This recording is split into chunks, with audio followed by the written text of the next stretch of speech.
Алтын Ачуу акционердик коомунун жетекчилиги Кумтүрген жайында ишке ашырылып жаткан стратегиялык долбоорлор менен жеринде таанышты. Иш сапардын алкагында негизги көңүл калдыктарды кайра иштетүү багытына бурулду. Бүгүнкү күндө калдыктарды сактоочу жайда 166 миллион тоннадан ашык материал топтолгон. Андагы алтындын запасы 130 тоннадан ашат жана алтындын орточо курамы тоннасына 0,79 граммда түзөт. Бул мурда колдонулбай келген ири ресурстук база.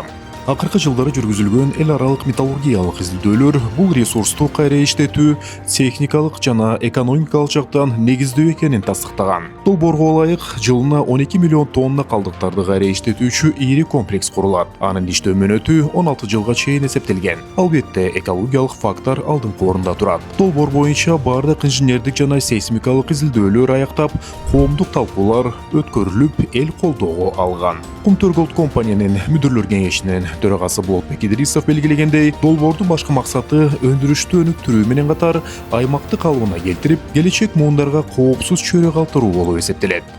Калдыктарды кайра иштетүү долбоорун иш жүзүнө ашыруу учурунда биз эл аралык алдыңкы компаниялардын изилдөөлөрүн, көрсөтмөлөрүн колдонуп ишке ашырган турабыз.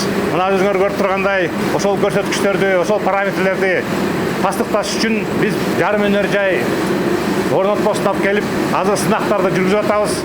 Учурда жаңы калдык сактоочу жайды курууга даярдык толук кандуу жүрүүдө. Жер казуу иштери кеңири масштабка өтүп, долбоорду ишке ашыруунун активдүү баскычы башталды. Ага 100дөн ашык атайын техника тартылган.